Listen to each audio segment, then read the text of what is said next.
What's up, people? In this video we are going to, who requested this? Gina. You guys know Too Short? You know the rest of that lyric right there? I won't say it because, yeah, anyway.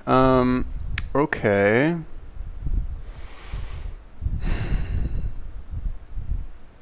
Yeah, anyway, I don't know what this video is, but she just told me to watch it. So would you put a picture of your girlfriend and Livia in your Instagram? No, definitely not. Sorry, I would not do that to my ex-girlfriend. She wants to live a nice quiet life without me. No. Alright, anyway, this is it. Mystery video. Here we go. Hey guys, before we get to another... Oh, God. Gina, you're killing me. Stages of a breakup. Alright, whatever, we'll watch it, fuck it. Good old Trisha Paytas. If you guys have any other recommendations for videos or YouTubers that you want me to watch, let me know. Leave me a comment. Another video of me rambling on and on about my ex-boyfriend and how I'm completely heartbroken and devastated and I'll never get on in life. I'm currently on the heartbreaktour.com. Yes, I am on the heartbreaktour.com. We are in Dallas and Phoenix this weekend and there are a ton of dates in the link below. If you guys want to come see me on tour, I'm going on tour until October and we have a show for you. So definitely check out those tickets and I hope to meet and hug you guys live and in person on the heartbreaktour, theheartbreaktour.com for tickets and meet and greet packages. Okay, I love you. Enjoy this video and I think it's going to be helpful. I promise. Take that misery and monetize it, baby. Hey guys, what is up? My name is Trish and if you don't know, I'm a professional dumpee. I always get dumped. I'm a professional... Sorry, I just want to move my overlay to the other side. There we go. Dumper and crier. I get dumped and then I cry online, which is kind of like what is it, meta in a way? But I also feel like it's kind of like what I'm supposed to do. I'm supposed to go into relationships, get dumped, and then cry about it here on the internet. So bottoms up, everybody. Shit. Damn. Okay, so look, when I got broken up with, I was devastated. I was like watching things like how to get your ex-boyfriend back. Like all those videos are bullshit. Like no contact, go live your own life. They all are not real. Also, I didn't try them, so I don't know. I could have applied them to see if they actually worked. But here's the thing. What's meant to be will be. That's this girl 7 months post-breakup. But here's the thing. We all go through stages of a breakup, and we all come to the same conclusion that our ex-boyfriends suck, and we're so much better without them. But how do we get to that stage, that step? That I'm like, oh, he sucks. I'm freaking hot. I mean, I had a glow up, y'all. Like, I don't know if you noticed. Like, I got a belly button ring. I got some new black satin underwear. I got some new hair color. Like, hair color is like change the world, and change your mindset on that awful guy who dumped you. Ugh. So that's my new boyfriend back there. Okay, so the first stage of a breakup, like a regular breakup, is we all want to be taken back. Like, if we're the one getting dumped, we think you should take us back. Take us back. I remember the first, 3 times he tried to break up with me before he was successful in saying, F off, I hate you. And then I went to a hospital. I was like, please, I'll change anything, I'll do anything, I'll say anything. Oh my God. Honestly, I was watching this video and for a second I forgot that I'm supposed to stop this and talk about it every couple minutes. This is the most entertaining video of hers that I've seen by far. Oh my God.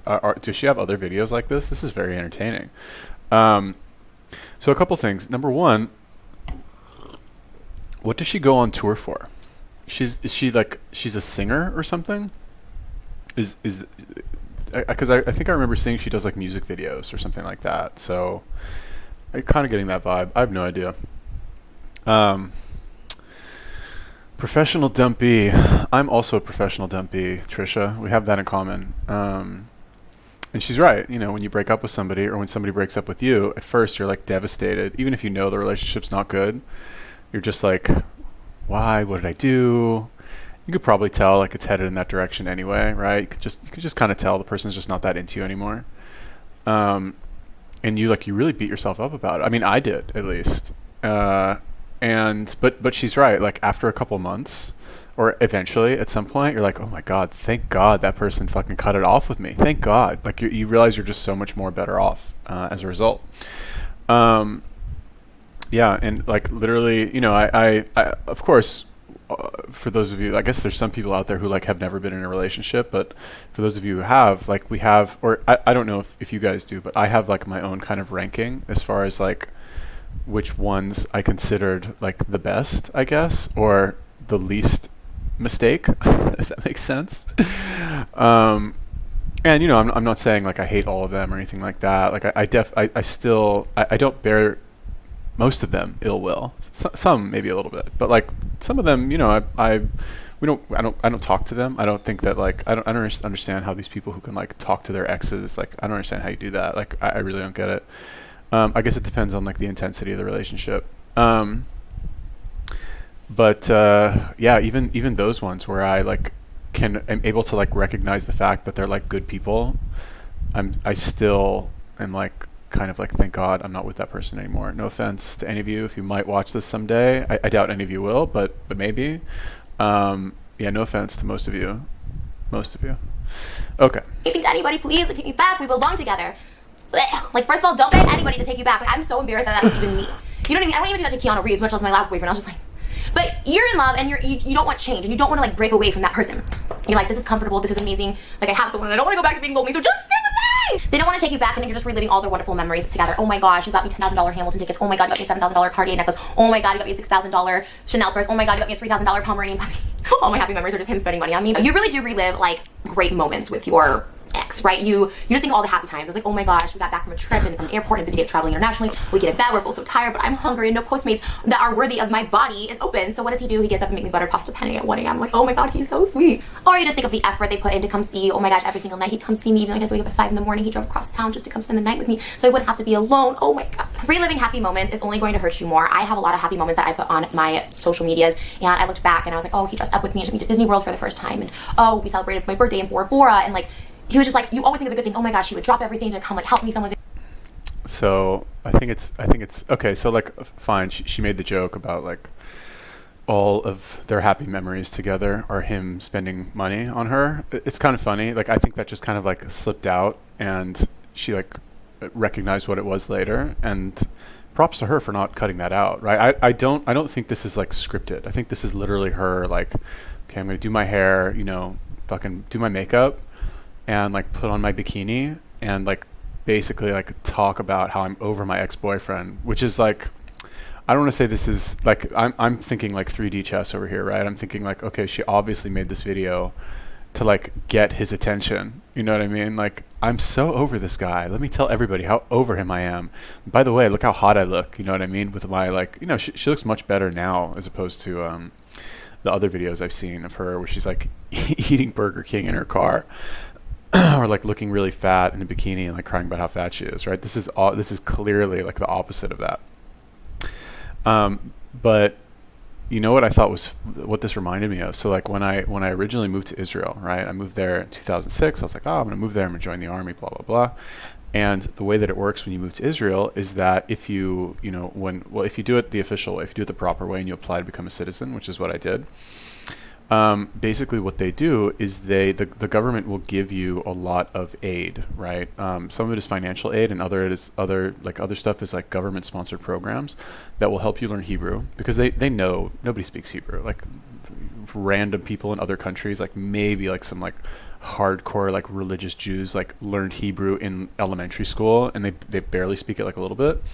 But they know that most Jews who move to Israel, they maybe have some sort of like loose connection with the country, and they're really just moving there.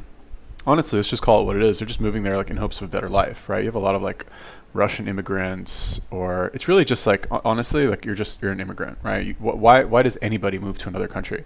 Nobody moves to another country because it's going great for them in their home country, right? But it doesn't happen. Like, oh wow, things are so amazing here. I'm fucking loving my life. I think I'm gonna throw it all away and move someplace else. You know what I mean? It doesn't happen like that. Everybody moves there for hopes of a better life.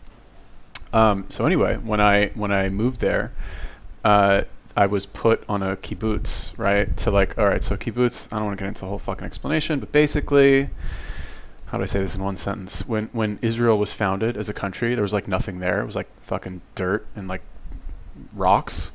So they set up kibbutzim, or these things called kibbutzim, whatever. Anyway, everybody like worked the land together, and they set up farms, and everybody like shared everything. It was like actual socialism, but like it actually worked, right? Socialism on a small scale can work.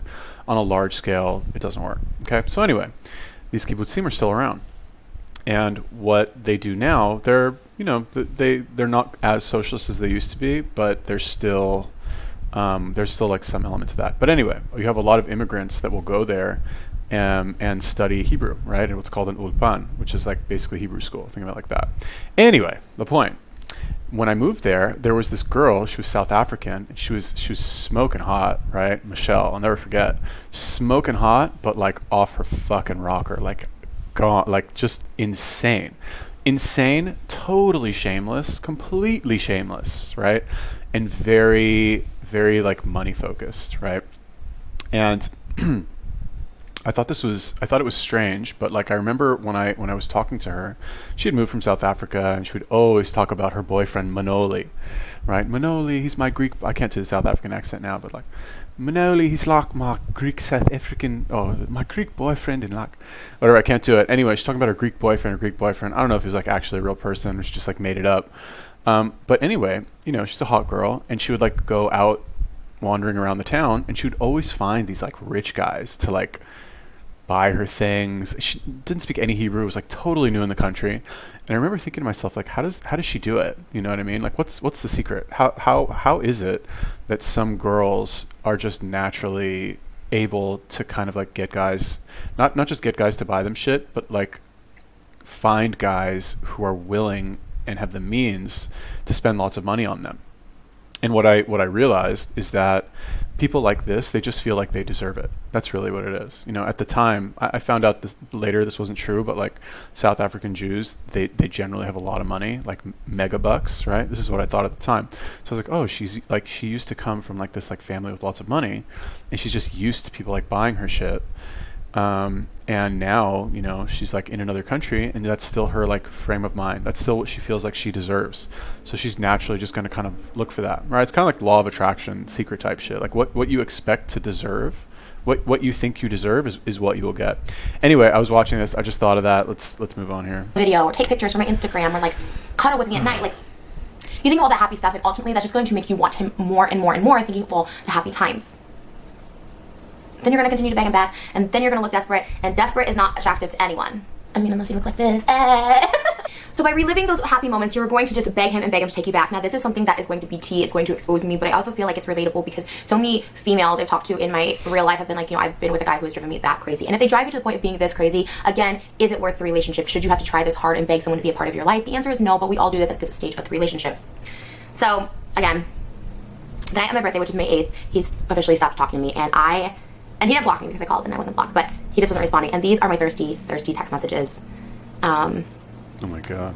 Yeah. So that's really embarrassing because he hasn't responded to any of them.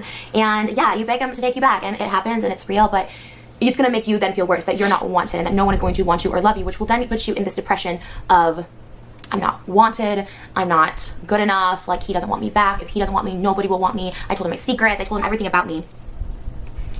Me actually just recording that audio. Let's not send that. Yeah. And any therapist and any sane person will tell you don't do that, don't text the person. But I wanted to really talk to him and I was desperate. And I didn't get a response. So. My personal favorite stage of a breakup? The ice cream and the eating. This is not something you just see on TV, y'all. This is real. I ate. And I ate. So I was like, no one's gonna ever see me naked again. You didn't love me because I was fat. I hate myself. I hate my life. I'm gonna be alone forever. And here's the thing. Nothing really does taste as good as chocolate. You drown your sorrows, and for a second you're like, this is actually better. Like, I'm not getting warm cuddles, but I'm getting brain freeze, and it's numbing my mind so I can't think about him. The more you eat, especially ice cream, it releases endorphins in your body. Oh my God.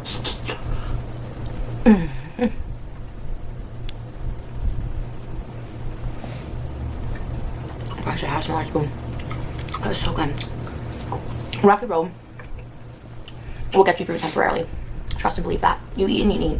And you eat and eat until you're like, on to the next step. So my kind of a rock bottom with my breakup that kind of relaunches you into the watch me be successful and hot without you stage is I would check his socials and I would check his friends' socials and I'd always want to see who he's with and who he's out with, like whose photos he's liking, and I'd be like, oh my gosh, who's this bitch? And like I would just be like so mad like someone I didn't even meet because he liked her photo, you know what I mean? And honestly, that's the ultimate rejection, right? So, oh God, this is hilarious. Like, okay, so first of all right, whatever. Anyway, she's this girl is a genius, honestly, like brilliant, right? Like think of all the like tropes she's hitting here. How to get over a breakup, right? Look at my fucking bikini, look at my belly ring. Like, watch me drink a giant glass of wine, right?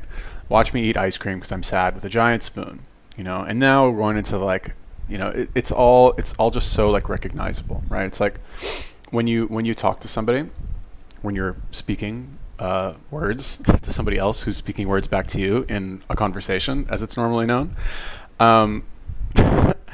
A lot of people will use phrases or like sayings, kind of, that are not literal, that kind of reference, that are used as kind of like metaphors, basically. Like they're meant to really say something else, but their actual meaning is kind of open for interpretation, but people don't realize that.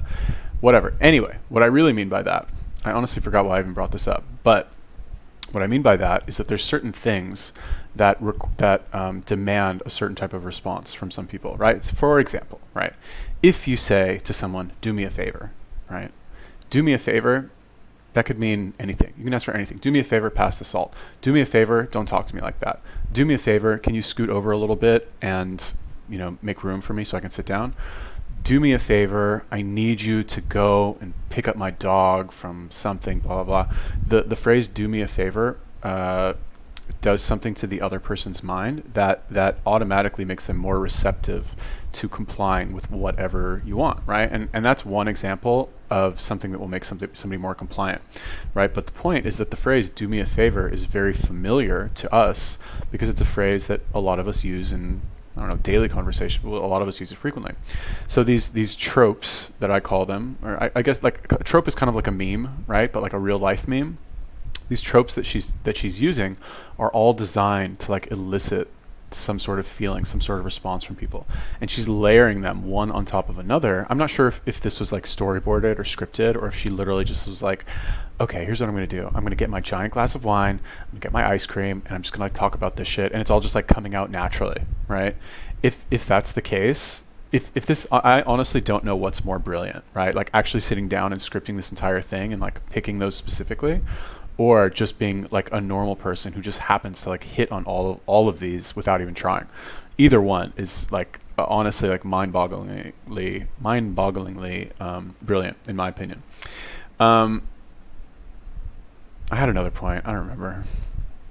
Right? They're done with you. They're ignoring you. Like they're liking like really hot girls pictures, and you're there eating ice cream, and you're just like, what am I doing? Now I remember what I was going to talk about. So like, I think this person might watch my videos. I'm sorry if you do. I won't mention who you are specifically, but if you're watching this, you'll recognize this story and you'll understand. Anyway, you probably won't watch this. Whatever.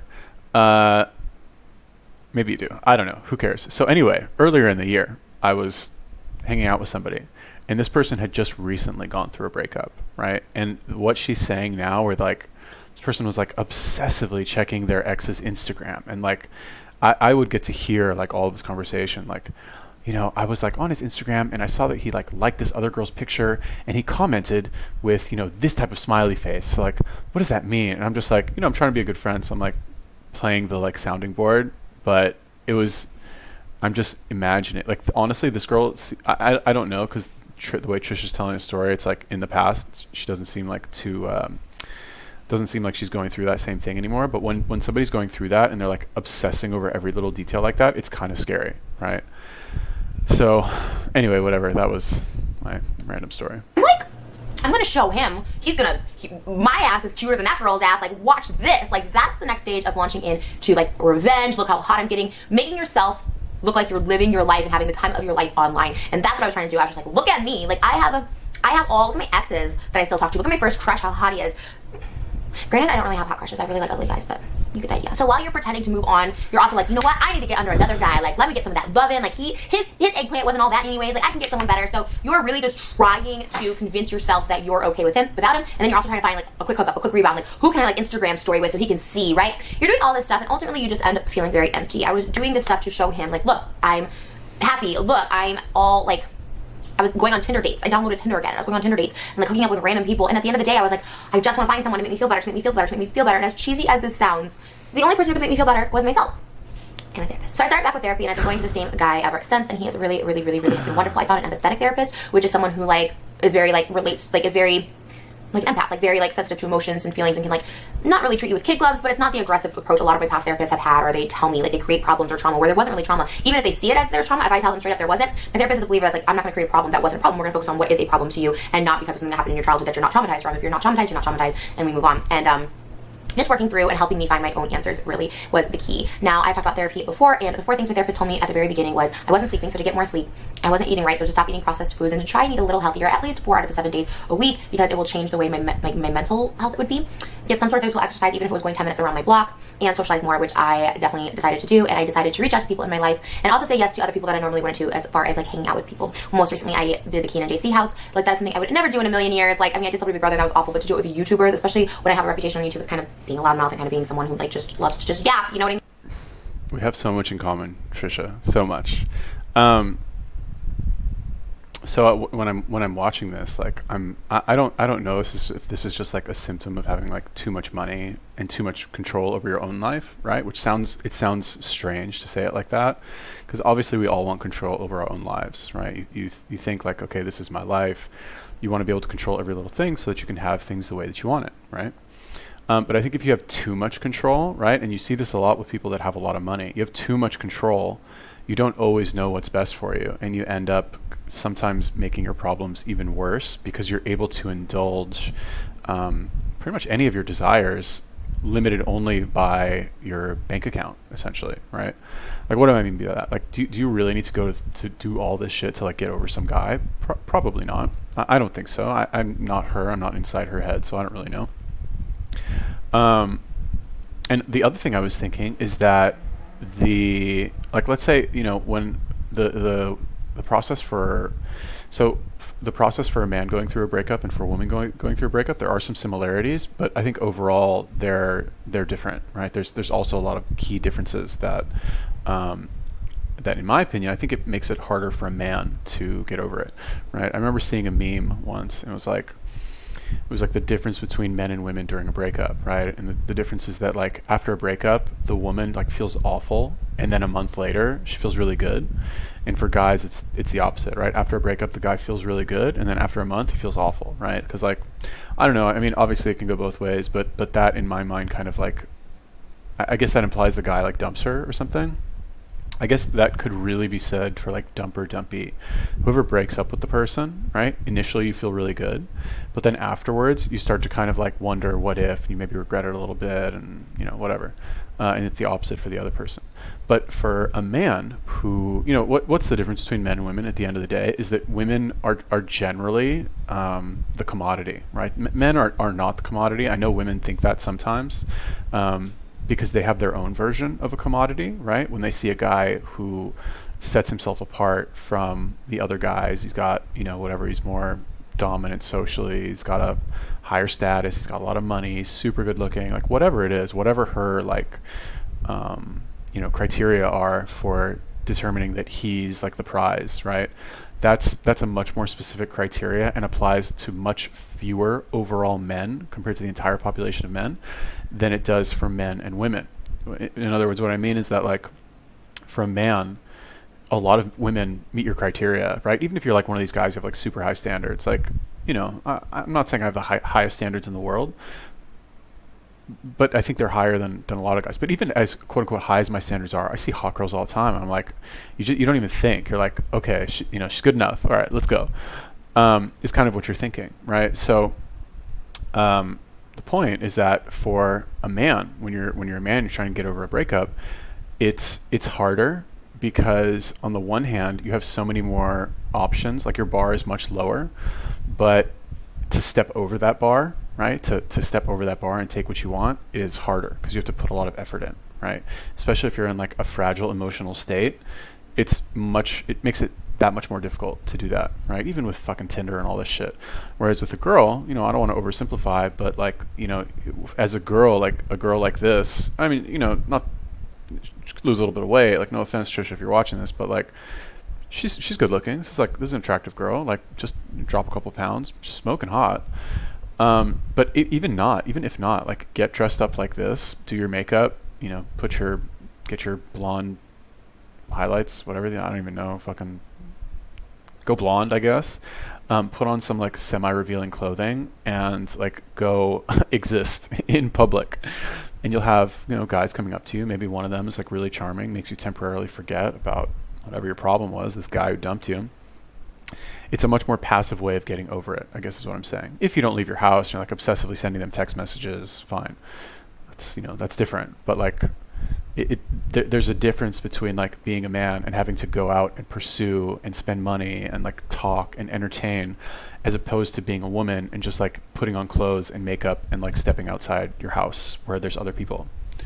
I mean, like, I know what people think of me, and I was still like, I'm going to still say yes to this opportunity. It's meeting new people, it's meeting new YouTubers, and what I found out is that I don't know what everyone thinks of me, and I'm not always like, oh, they think this about me, or they're going to hate me. In fact, everyone was extremely nice, especially the females. I was really, really impressed at how non-judgmental they were, and I just assume everyone's going to judge me for the content I put out. And while a lot of people do, there's a lot of actually good people in the world, but you'll never know unless you go out and try. And if people are rude to you, that's their problem. And honestly, that experience really started lifting me back to who I am today. So once I started just eating a little better, whether that be 1 celery juice a day is my eating better, or like I said, getting more exercise, dancing and having fun, I genuinely started to believe more in myself. My mental health did change dramatically. And while you guys know I love my fast food, processed food, chips, and all of that stuff, it's still really good. I do crave days where I have my piece of turkey and my celery juice, because you get more confidence in your body, sure, but literally my like health just feels better. When I eat bad, I feel tired, I feel grumpy, and then I actually revert back because that is a trigger for my past relationship. And while like I try and remember like jerk moments, like that was my initial thing, it's like I'm gonna remember all the bad things about him. Ultimately, I made peace. I don't try and remember the good times, I don't remember the bad times, I make peace. I'm like, that was a really happy time in my life. Whether it was authentic or not, like I was so happy in that moment. And I'm gonna appreciate that moment for what it was, and no one can take away how I felt in that relationship. People can have their opinions, and I actually don't even really know how he felt, but I know how I felt, and I was the happiest I've ever been. So I'm very appreciative of that. And it's no sense in focusing on, was it real, was it fake, is he in the wrong, am I in the wrong, should I take more blame, should he be taking more blame? None of it matters at the end of the day. What matters is that I continue living my best life, and I believe that you attract what you put out there, and I want to attract someone amazing, and the only way to attract someone better is to be better myself, and that's where I'm at. And doing those 4 things, sleeping, eating a little better, getting some sort of movement, and socializing more, and just saying yes to more opportunities has really opened my mind. At 31, I feel better than ever. You see me post the final stage of the breakup is posting sexy photos and actually feeling better for real and not just faking happy online. I find when I'm the happiest, I'm not even really posting that much online. Obviously, I promote stuff, but I had a whole week of tour rehearsals where we were rehearsing for 12 hours a day, and in our downtime, none of us were on our phones. We were just talking and hanging out and eating with each other, and it was just like such a fun vibe. And I realized like now that I'm truly back to being happy with myself. Not that I wasn't happy in my relationship, I was very happy in my relationship, but that the ending of it all really, really triggered me.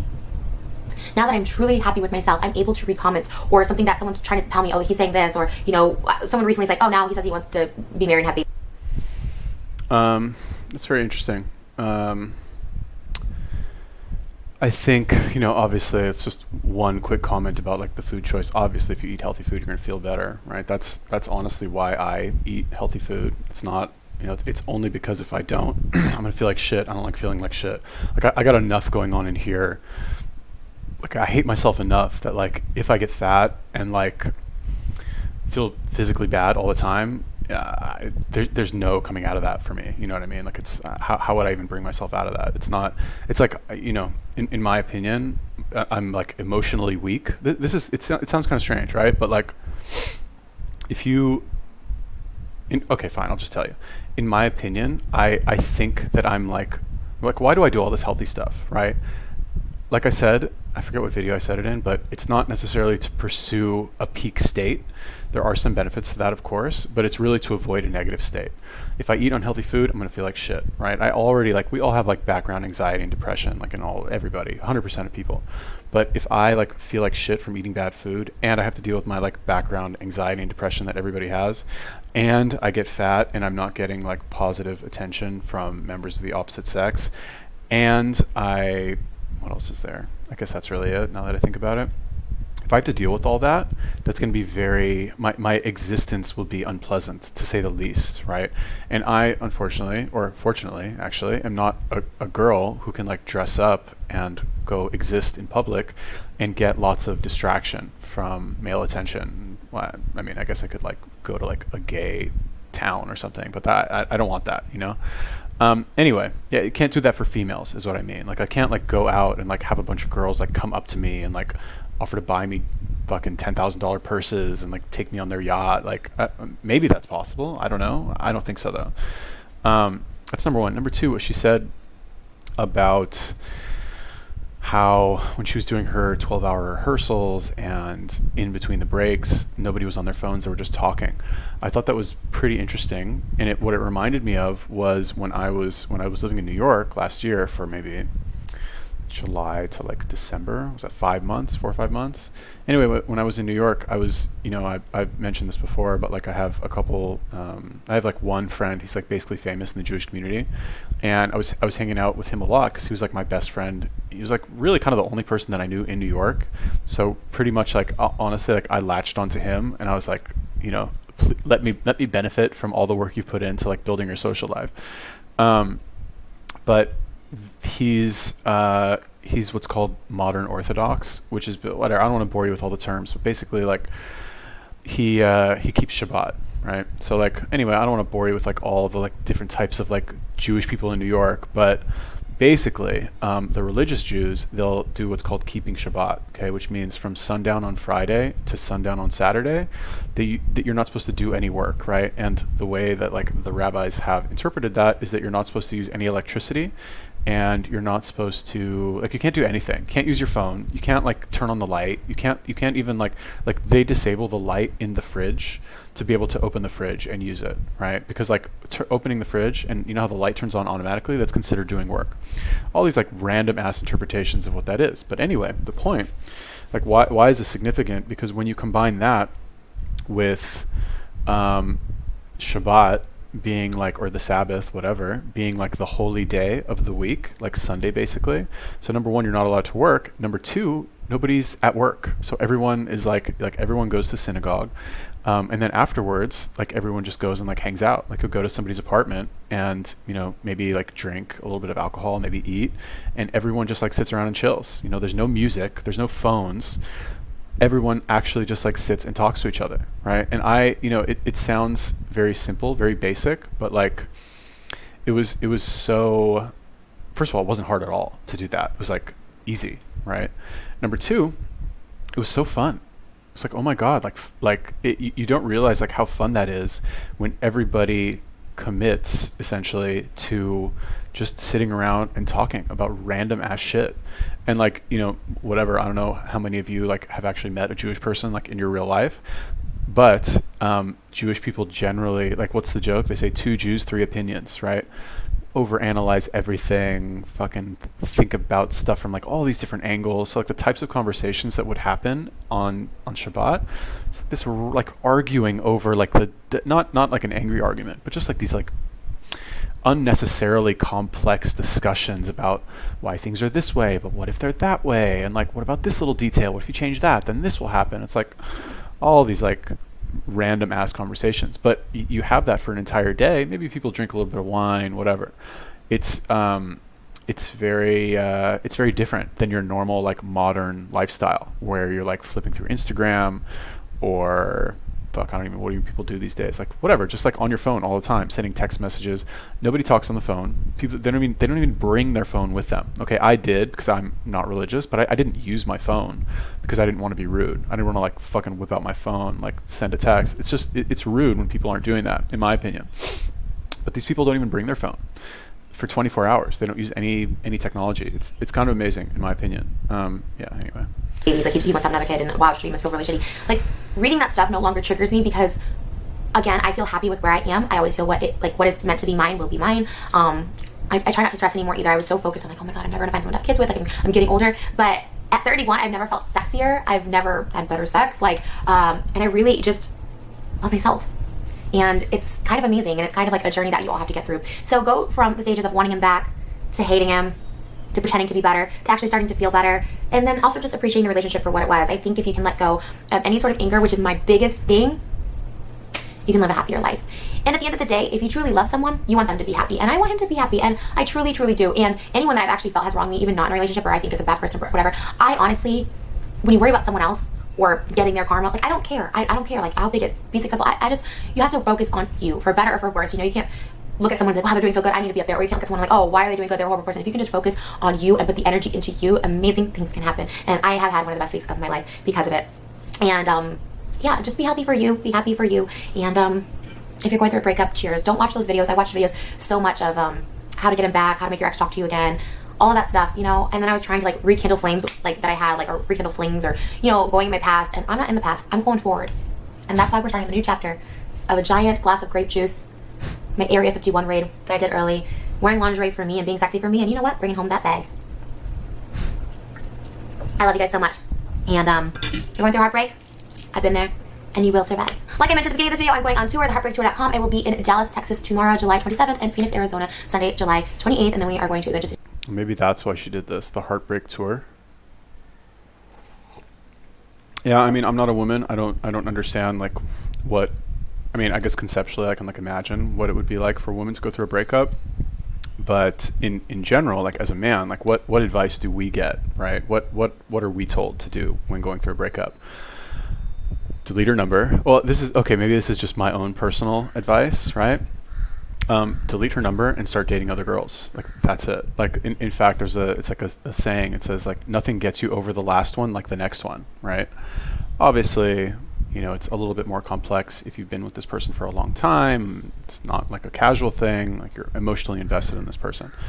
But you know, actually, I kind of, oh God, it's gonna be all right. This last one more little digression, and then this video is over. When I was living in Tel Aviv, God, I really kind of want to move back to Tel Aviv. Anyway, when I was living in Tel Aviv, this is the only time in my life I've ever done this. I kind of want to do it again though. But anyway, when I was living in Tel Aviv, I started dating two women like at the same time, like within a few days of each other, right? And basically, I don't want to tell like the whole story. It's a good story though, but try and keep it short. This video is already super long.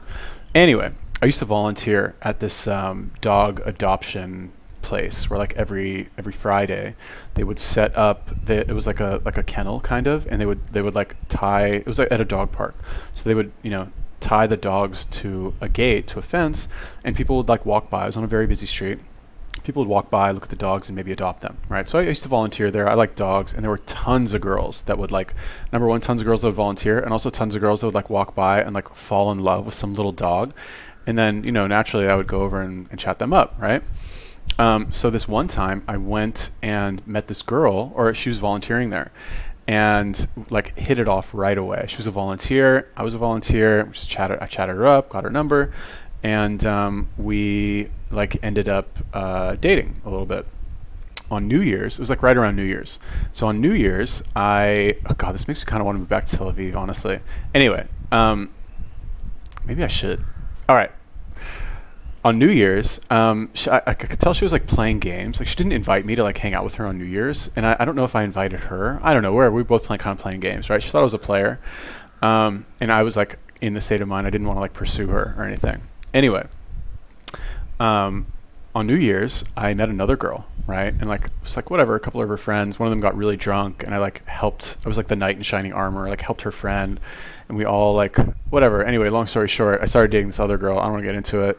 And what ended up happening was that like it started going really well with both of these girls like right away, which had never happened to me before. Sadly hasn't happened since.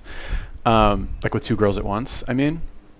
And what I would do is I scheduled it so like I would see one on one day and one on the other day.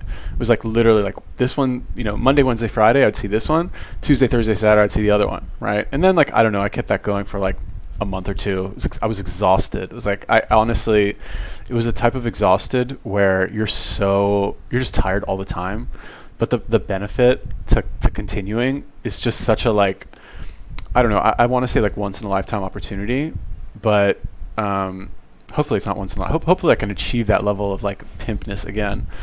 But I was like, oh my God, I gotta like keep this going as long as I can. Anyway, I forgot why I was talking about this. Why did I even mention this? Oh, fuck, what was my point? I don't remember what my point was. But anyway, yeah, honestly, I don't even remember. I'm sure it had something to do with what she was talking about. But yeah, okay, whatever. If you guys have any other videos or YouTubers that you want me to take a look at, let me know. Leave me a comment. Gina, thank you for telling me to do this one. Honestly, I didn't have high hopes for this, but yeah, there you go. Pleasantly surprised. Peace.